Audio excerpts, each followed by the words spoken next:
My mom forgot to hang up, and I heard my family call me their pathetic ATM, even though I've paid their bills for years. I kept quiet. Until they asked for more cash. That's when I finally lost it. Can you imagine the gut-wrenching moment you discover your own mother saw you not as her son, but as a pathetic, disposable cash machine? That's the cold, hard truth that slammed into me one ordinary Tuesday. The sterile hum of my little apartment in Portland, Oregon, never felt emptier than that afternoon. I'm Ethan, 31, and I've built a decent life for myself 3 hours away from the small town of Bend, Oregon, where I grew up. I'm a software engineer, nothing glamorous, but I make enough to live comfortably, save a little, and help out family when they needed it. I truly believed that's what family did: show up, support each other, help when you can. Turns out, I was the only one in my family who actually lived by that code. My parents, Laura and David, parted ways when I was 11. Dad packed up and moved to Colorado, essentially vanishing from our lives. So, it was just Laura, my younger sister Chloe, and me. We didn't have much. Laura worked 2 jobs through most of my childhood, often exhausted, stressed, and emotionally distant. But I never blamed her. I thought she was doing her best. I stepped up early, watching Chloe, cooking, trying to keep things from falling apart. When I got my first job at 17, most of my paycheck went to groceries or Chloe's school supplies. I just figured that was the big brother's duty. College came with a partial scholarship and a side job to cover the rest. Laura didn't have savings to help, and I understood. Chloe, on the other hand, dropped out of community college after 1 semester. She decided higher education wasn't for her and bounced through a few retail jobs. She's 28 now, still living at home, carrying this deep-seated sense of injustice, like the world owes her everything. She'd say things like, "I could have had a career like Ethan if I'd had the same opportunities." Never mind that I clawed my way up from nothing, juggling classes, late-night shifts, and microwaved mac and cheese. About 5 years ago, when I started earning decent money, I made what I now realize was my first colossal mistake. I offered to help Laura with bills. It began small, a couple of $100 for utilities here, a car repair there. Then came the medical bills, the broken washing machine, the unexpected expenses that always seemed to appear right before rent was due. At first, I didn't mind. I felt grateful for everything Laura had done raising us, and it felt good to finally be in a position to give back. I didn't have a family of my own to support, so what was a few $100? But here's the thing about generosity: when people start to expect it, it stops feeling like kindness and morphs into obligation. "Thank you so much," became, "we really need this by Friday." Then the guilt trip started. You don't know how hard it is on a fixed income. Chloe just can't catch a break. I just need a little help this month. Only a this month was every month. And Chloe? She wasn't even trying.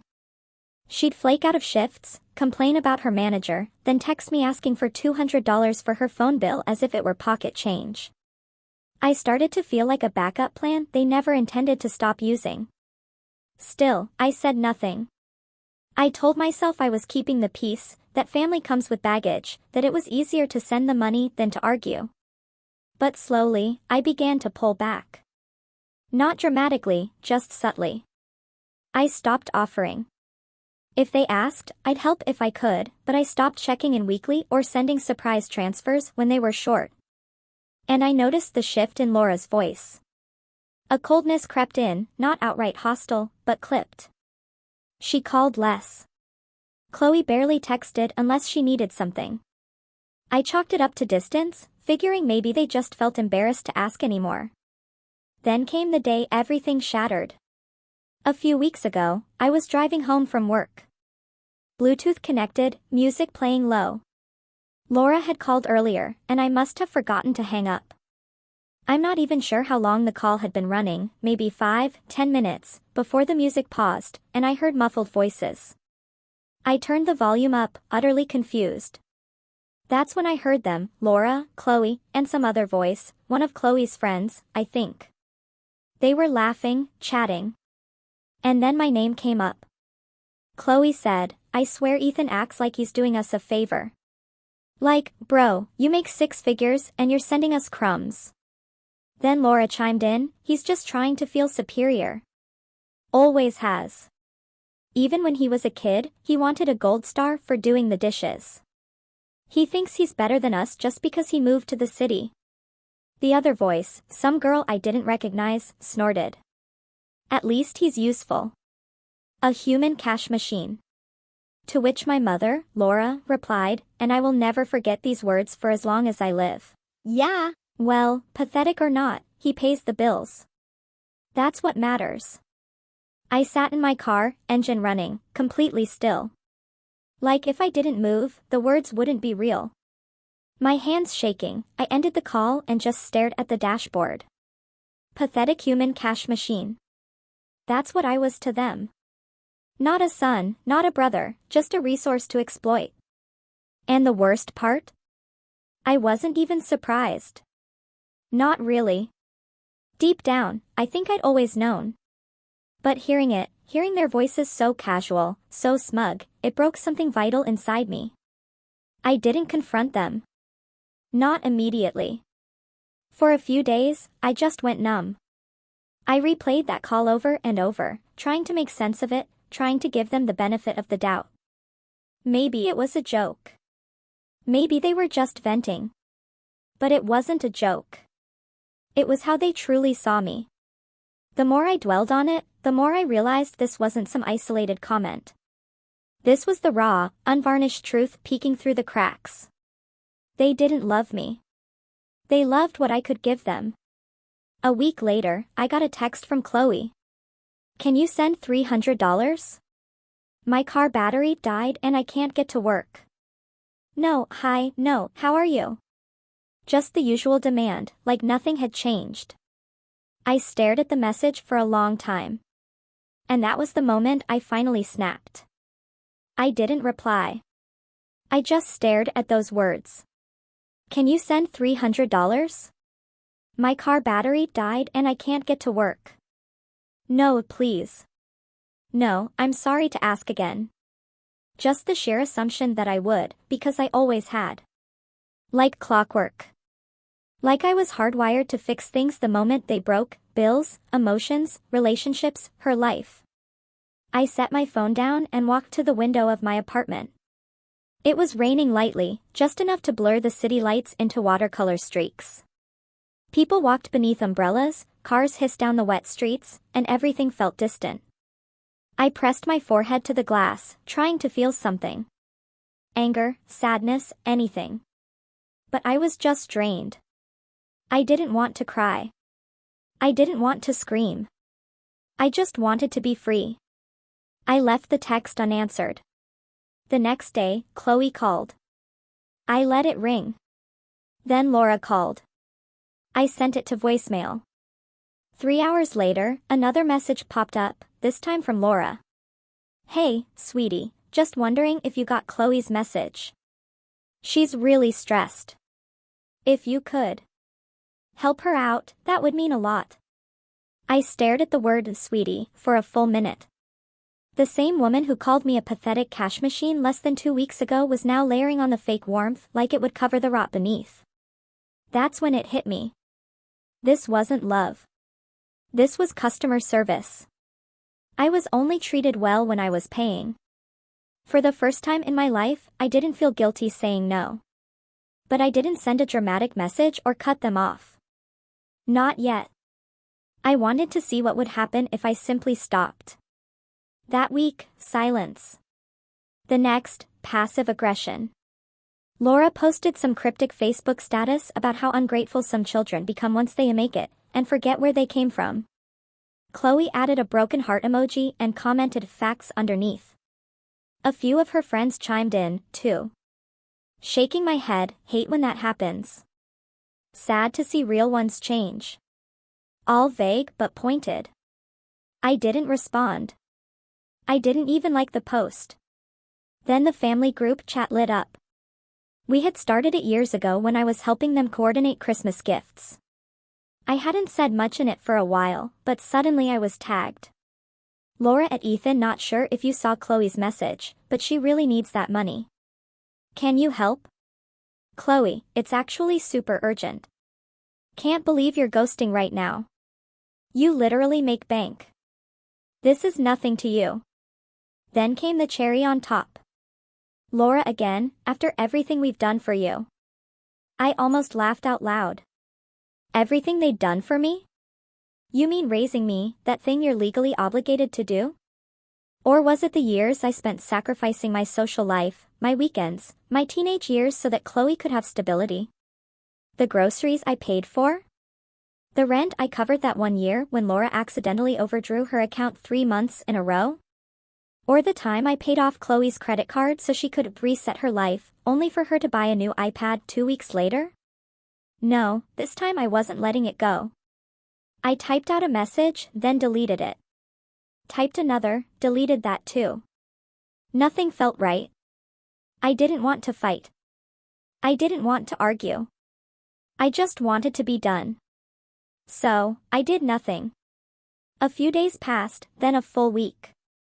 I went to work, worked out, saw friends, and didn't once open the group chat. And for the first time in a long while, I felt something close to peace. Until the call came from Olivia.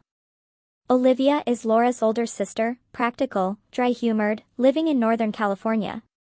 She and I talk maybe 3 times a year, usually for holidays or birthdays. So, when I saw her name flash on my phone during a Tuesday lunch break, I knew something was off. Hey, Ethan, she started, her voice soft but strained. Do you have a minute? Yeah. Of course. What's up? She exhaled into the phone. I just got off the phone with your mother. She's pretty upset.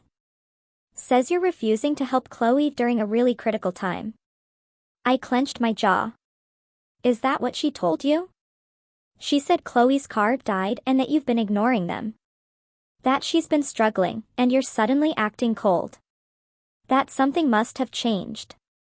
I leaned back in my chair, staring at the ceiling. Olivia, do you know how many times I've covered for Chloe's critical times? She was quiet for a beat. She didn't mention that, just that you've been distant. I figured something happened. I told her everything. Not in a rage, not dramatically, just plainly, like I was reporting facts. The money, the manipulation, the phone call I accidentally overheard. Every comment, every laugh, every time they made me feel like a piggy bank with a heartbeat. When I finished, Olivia was silent. I'm sorry, she said finally. I didn't know. That's awful. I nodded, even though she couldn't see me. I'm tired, Olivia. I've been trying to be a good son, a good brother, but it's never enough. She hesitated. Well, I think you need to know something, and I don't say this to hurt you, but this isn't new. I sat up straighter. What do you mean? I mean, this dynamic, the way Laura treats you, it started a long time ago. She's always leaned on you more than she should have. Even when you were a teenager, I remember telling her once, you shouldn't put all that weight on Ethan. He's just a kid. And she said, Ethan's the responsible one. He can handle it. She's always seen you as the one who would fix things. My throat tightened. I thought she just needed help, I whispered. I thought I was being a good son. You were, she said. But being a good son doesn't mean letting yourself be used. After that call, I sat in silence for a long time. I felt like my entire life had been rewritten in real time, like I'd just been handed a new lens to look through. And suddenly, all the things that never quite made sense were sharp and undeniable. That weekend, I didn't answer any calls. Instead, I drove back to my hometown, not to visit, but to see things clearly. I parked across the street from the house I grew up in. It looked smaller than I remembered. The porch paint was chipped, the yard overgrown. Chloe's old Honda sat crooked in the driveway. I watched as the front door opened, and Laura stepped out, a cigarette in one hand, phone in the other. She didn't notice me. I watched her pace and talk and laugh like she didn't have a care in the world. Probably telling someone about her lazy son, who wouldn't cough up $300. I didn't get out of the car. I just watched. I left after 10 minutes.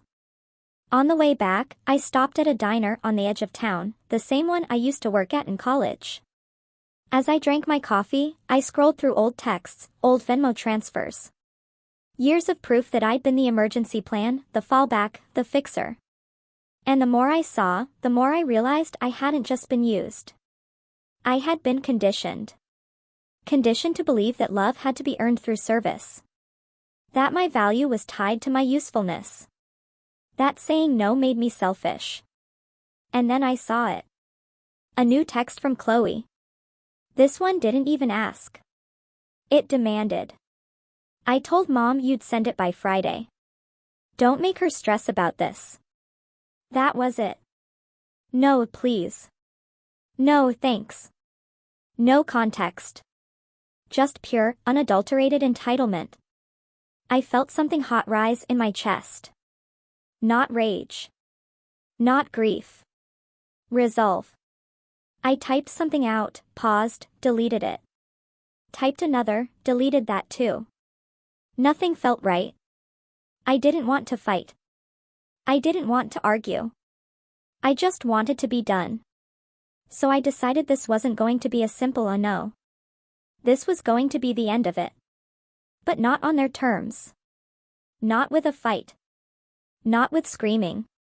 I was going to show them exactly who I was and who I wasn't, and they'd never see it coming. After I read Chloe's text, that cold, entitled message, something shifted inside me. Like a cord had finally snapped.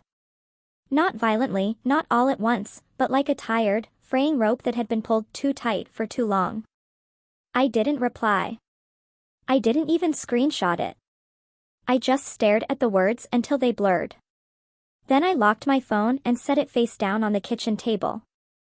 It was a Saturday, overcast. I remember the light barely coming through the window, everything feeling gray. I hadn't eaten. I hadn't slept well in days. I kept cycling through everything I'd overheard on that call, pathetic cash machine. He thinks he's better than us. Like a broken record. And now Chloe just expected me to pay up, like this was a subscription and she was the customer demanding service. The silence in my apartment felt different that day, heavier. For years, I tried to keep it warm. Plants on the windowsill, photos of the three of us framed on the sideboard. Home is where you make it, sign near the front door that I'd picked up from some tourist shop in Savannah. But now it all looked fake.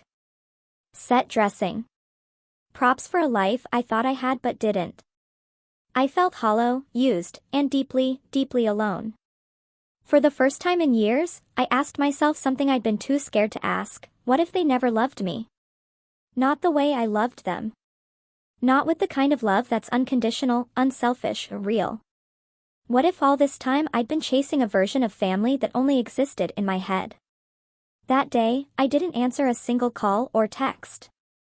I didn't post online. I didn't speak to anyone. I just lay on the couch with an old throw blanket and watched a documentary about some guy who built a cabin in the woods to escape the modern world. And I envied him, not for the solitude, but for the clarity, the certainty. He knew who he was. He wasn't performing. He wasn't appeasing. He was just being. The next morning, I called in sick. Not because I was physically ill, but because I couldn't bring myself to pretend I was okay. My boss, thankfully, was understanding. I'd built a solid reputation at work, the dependable guy, the one who stayed late, fixed bugs without being asked, trained the new hires. If only my family had appreciated me the way my colleagues did. The next few weeks blurred. I went to work, came home, avoided calls. I deleted the family group chat, removed Chloe from Venmo, unfollowed Laura on Facebook. It was quiet, eerily so. But underneath the silence, something was stirring. Not anger, not yet, but a kind of defiance, a refusal to go back. But rock bottom has a funny way of digging deeper. It was the third week of this self-imposed exile when I got a call from my landlord. He sounded uncomfortable. "Hey, Ethan, sorry to bother you. Just wanted to check something. Did you happen to authorize a maintenance request for someone named Laura?" My stomach dropped. My mom? That's what she said. Claimed she was staying with you and needed a duplicate key. Said you asked her to come water your plants while you were on vacation. I almost dropped the phone. I'm not on vacation, I said slowly. That's what I figured, he replied. Just wanted to double check.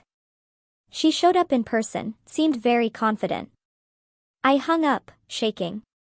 My mind raced. Had she seriously tried to break into my apartment? I checked my emails, my messages. I hadn't given her any reason to believe I was away. I hadn't posted a thing.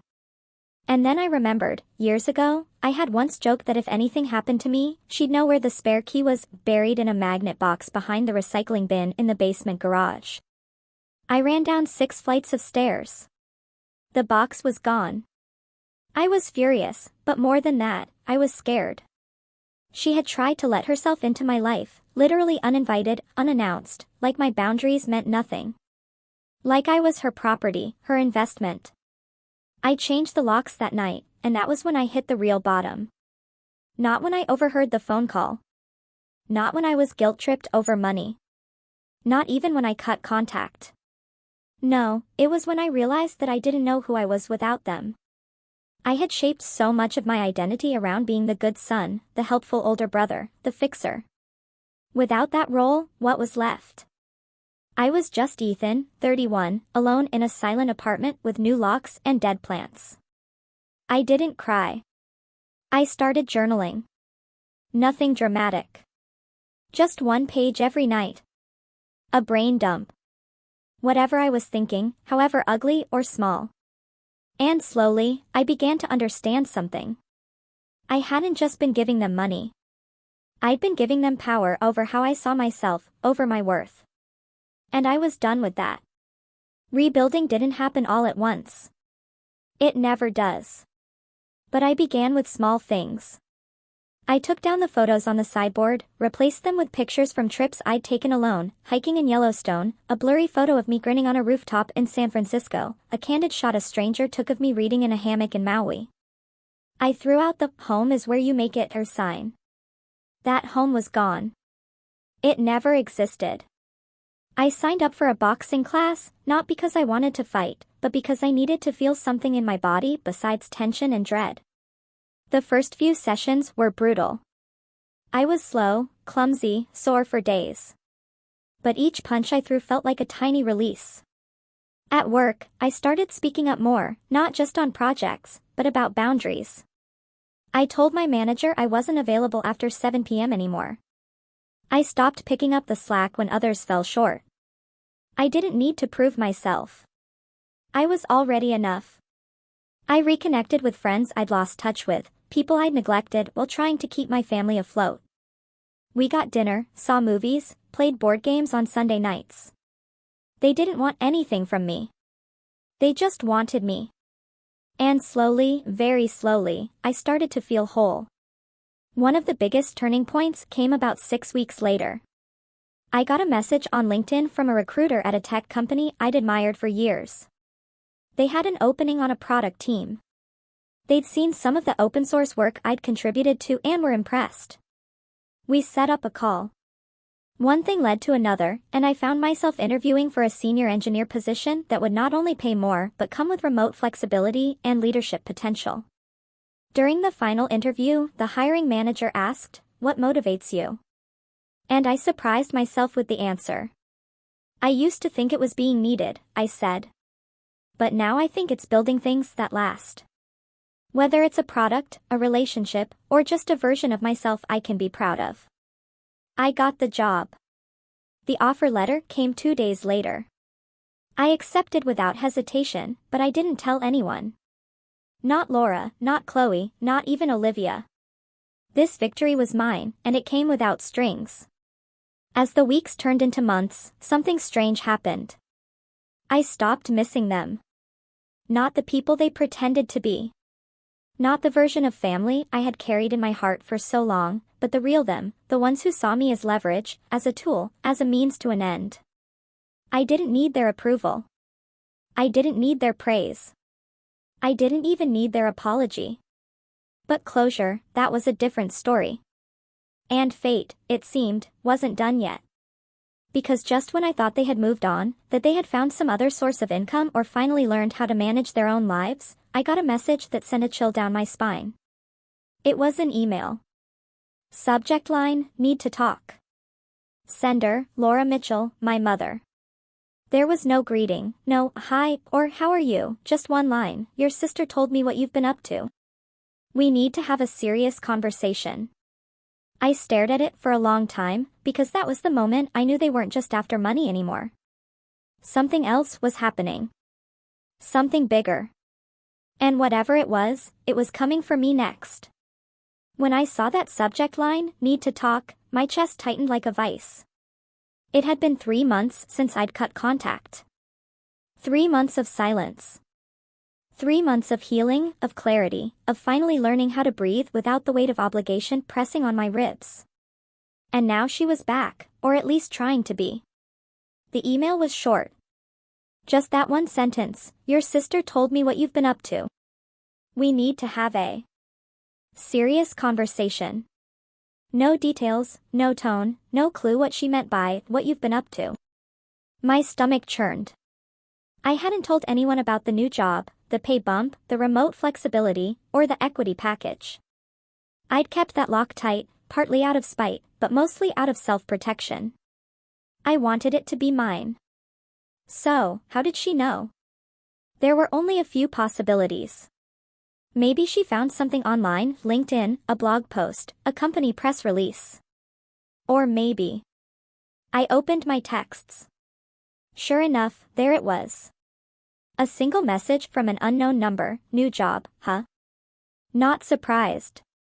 You always were the golden boy. Must be nice having money to burn. No name, no context. But I knew the tone. Chloe. The timing lined up perfectly. I hadn't blocked her number, just deleted the thread. I guess she found another phone. Maybe a friend's. Maybe a burner. I didn't care. What mattered was that she knew, and she told Laura. I should have seen it coming. To them, money wasn't a resource. It was a lifeline, and I'd cut them off cold turkey. So now they were circling back, not with apologies or accountability, but with curiosity, with plans. But they had made one fatal mistake. They thought I was still the same person. They thought I could still be guilt, manipulated, used. They didn't realize I had changed. I leaned back in my chair, stared at the email, and felt a cold resolve settle in my chest. They wanted something. And this time, I wasn't just going to say no. I was going to watch them remove their mask and then take everything away. But to do that, I needed more than silence. I needed a strategy. First, I called Olivia. She picked up after 2 rings. Ethan, hey. Got a minute? I said. Of course. Everything okay? I told her about the email, the vague tone, the mystery, the suspicion. She sighed.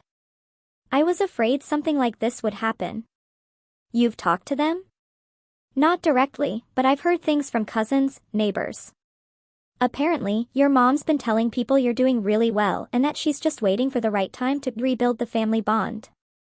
I snorted. That's one way to put it. She's been buttering people up, playing the forgiving mother role, trying to set a stage for, what, I don't know, she said carefully. But I think she wants something big, something that requires goodwill. That made my stomach twist again. What could they possibly want now? There was a long pause on the line. Then Olivia said, your grandpa Peterson left behind some property. Land, mostly. Nothing huge, but he left it in a trust for his grandchildren, plural. Chloe never knew about it because it wasn't supposed to be distributed until both of you turned 30. I always thought it would be split between you. I blinked. I never heard about that. Because your mom didn't want you to. And how do you know? I'm the secondary trustee. That stopped me cold. Wait, so it's real? Yes. The land isn't worth millions, but it's prime location now. Developers are sniffing around. A few months ago, I got a call from a real estate agent saying Laura had approached them, claiming she had the authority to sell it. But she doesn't. No, you and Chloe do, together. And there it was. The plan. They weren't just trying to cozy back up to me. They were trying to prep me for something. A deal. A favor. A family opportunity. I felt sick. So what happens if I refuse? Olivia exhaled. Then nothing gets sold. The trust requires both signatures. That's why they need you. But they don't want to earn your cooperation. They want to force it. I nodded slowly, even though she couldn't see. Thank you for telling me. Ethan, she said gently. I know this is a lot, but you need to be careful. They're not going to come at you directly. They'll try to trap you with emotion. They'll say it's what your grandfather wanted, that it's Chloe's only shot at independence, that you're the obstacle. They already think that, I muttered. They always have. But now, she said, you hold all the cards. And that's when the plan began. I didn't reply to the email right away. I waited a full week. Let it stew. Let them wonder. Then I sent back a single line, sure, I'm available next Sunday. Let me know the time. The response came within an hour. 3 p.m. Same house I grew up in. I knew what they were expecting. A reunion. A guilt-ridden prodigal son, finally crawling back to the fold. I was supposed to sit on the couch, look ashamed, and listen to their pitches, their tears, their "we just want what's best for everyone" monologue. They didn't know I was coming prepared. I spent the next few days gathering everything: bank statements, screenshots of years of transactions, utility payments, Venmo transfers, grocery runs, credit card bailouts. Even that time I paid off Laura's overdue tax bill in 2020, and she told me it was just a temporary setback.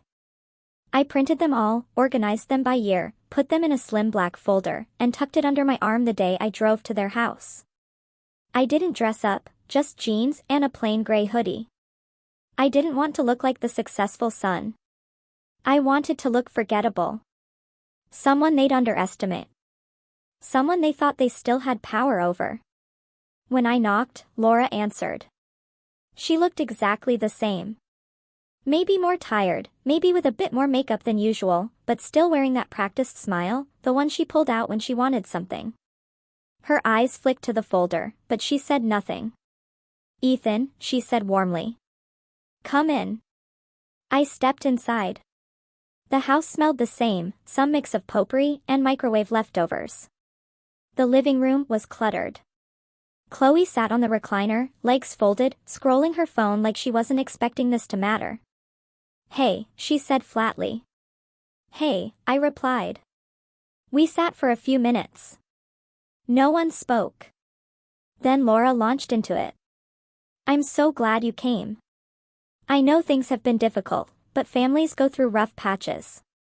That doesn't mean we stop being there for each other. I said nothing. She continued. We've all said things we regret. I know I have, but I believe this family can still move forward stronger. I almost laughed. Then she leaned forward, her expression shifting into earnest concern. We've been presented with a unique opportunity. You remember Grandpa Peterson's land? I nodded slowly. Well, she said, smiling. It turns out it's quite valuable now. We've spoken to a few people, developers mostly, and there's serious interest.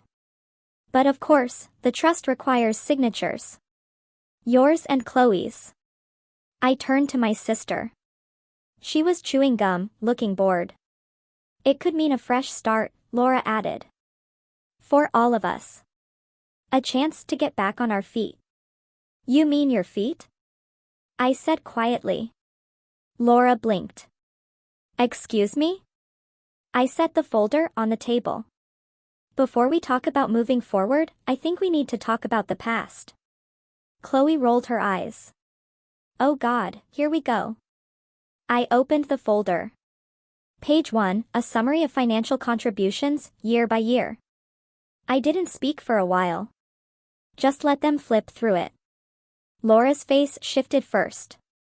Confusion, then defensiveness, then something unreadable. She began. Ethan, this isn't fair. No, I said. What wasn't fair was being called a pathetic cash machine. After covering your bills for nearly a decade. Laura's mouth opened, but no words came. You think I didn't hear the call? I continued. You think I don't know what you say behind my back? You thought I'd never stop playing the role you cast me in, the fixer, the provider, the obedient son. Chloe scoffed. It's not that deep. We were venting. I turned to her. You're 28, Chloe. I was already managing 2 part-time jobs at your age. You can't keep using your childhood as an excuse for being a burden. Her face turned red. Laura raised a hand, trying to stay calm. Ethan, we're not asking for charity. We're offering a joint opportunity. A sale that benefits you, too. I leaned back, studying them. Then I smiled, because I knew something they didn't. They needed the sale badly. They had already started making promises. They told people it was happening. They'd counted their money before the ink was dry. If I walked now, the whole deal would implode. And I wasn't done yet. This wasn't just about saying no. It was about showing them what it feels like to need and be denied. The air in the room turned brittle after I smiled. That was the moment the balance of power shifted, when they realized I wasn't here to make peace or sign papers. I was here to end things. Laura sat up straighter, her eyes scanning me for signs of softness, some crack she could slip into, like she always had. Chloe, meanwhile, folded her arms and narrowed her eyes. So, Laura said carefully, you're refusing to sign? I didn't answer right away. I closed the folder in front of me and gently placed it back in my lap. Then I looked up. No, I said, I'm not refusing. I'm just not ready. Chloe's jaw tightened. What the hell does that mean? It means, I said evenly, that I have a few conditions before I even consider moving forward. You came to me, remember? Not the other way around. And after everything, I think I deserve to set some terms. Laura let out a shaky breath. Ethan, honey, this isn't about. Don't call me that, I said, calm and measured. You lost the right. Her lips pressed into a thin line. Chloe rolled her eyes. This is so dramatic. Just say what you want already. I turned toward her, and for the first time in my life, I didn't see my little sister. I saw a grown woman who had made 1,000 choices, all of them selfish. I saw someone who had never once helped me, protected me, stood up for me. Someone who'd gotten used to taking, and assumed it would never end. You'll both get a copy of a document tomorrow, I said. It's a legal agreement drawn up by a lawyer I trust. It outlines what percentage of the sale goes to whom and under what conditions. Laura blinked. But the land is supposed to be split equally. Yeah. That's what Grandpa Peterson intended. But the trust leaves room for modification with mutual consent. And if I'm going to give mine, then things are going to change. I pulled out a single piece of paper from my folder and slid it across the table. This is a summary. Chloe snatched it and began reading. Her mouth dropped open as her eyes scanned down the page. You've got to be kidding me. The agreement proposed a split, 70% to me, 30% to Chloe. Non-negotiable, I said. Laura's voice turned sharp. That's ridiculous. Chloe is entitled to her half. She's entitled to nothing unless I agree to sign. That's how the trust works. And frankly, after everything she said about me, 30% is generous. Chloe slapped the paper down. You think this makes you look strong? You look petty. I smiled again. No. Petty would be what I almost did, which was let the land rot out of spite and leave you with nothing. But then I remembered I'm not you. Laura leaned forward, her voice soft and desperate now. Ethan, please. You don't understand what this could mean for your sister. She's been struggling. She's always been struggling, I said. Because she refuses to grow up, and you've enabled her every step of the way. Chloe stood up, fists clenched. You think you're better than us, huh? No, I said, rising, too. I know I am. And it's not because I have money. It's because I've taken responsibility for my life. Something neither of you has ever done. I looked down at Laura. There's more. She flinched. You're going to sign a statement, notarized, acknowledging that I financially supported this family for over 10 years. That the gifts, payments, and favors I've given are not debts or loans, but voluntary support that I am now formally ending. Laura's face paled. Why? Because I'm done. I'm not going to wake up in 5 years and find out Chloe tried to sue me for back pay. I'm not going to let either of you spin some story to relatives about how I abandoned you. I want it in writing. A clean break. Chloe scoffed. Good luck getting us to sign anything. Then good luck ever selling that land, I said, picking up the folder. And by the way, I've already talked to a few developers myself. Turns out I can sit on this for another 5 years and the value will just go up. You need this now. I don't. I turned to leave. Ethan, wait. Laura said. I paused at the door but didn't turn around. What happened to you? She asked, her voice barely above a whisper. I turned just enough to meet her eyes. You did, and then I walked out. 3 days later, the signed agreement came back. I was stunned, but I shouldn't have been. They needed the money more than they needed their pride. I took it to the lawyer who filed the necessary paperwork. Within 6 weeks, the deal closed. The buyers wired the money to the escrow account. I got my share. Chloe got hers too, but she didn't get it free and clear. I insisted on a clause that placed her portion in a managed trust. She would get monthly payouts, not a lump sum.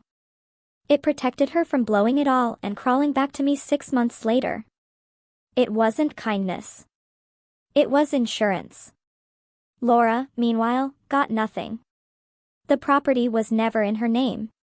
She had no legal claim, no stake, no access. But she did get one thing, silence. I never spoke to either of them again. Months passed. The money sat in my account untouched. I didn't buy a new car. Didn't move to a high-rise condo. Didn't post about it online. I just kept working, traveling, boxing, living.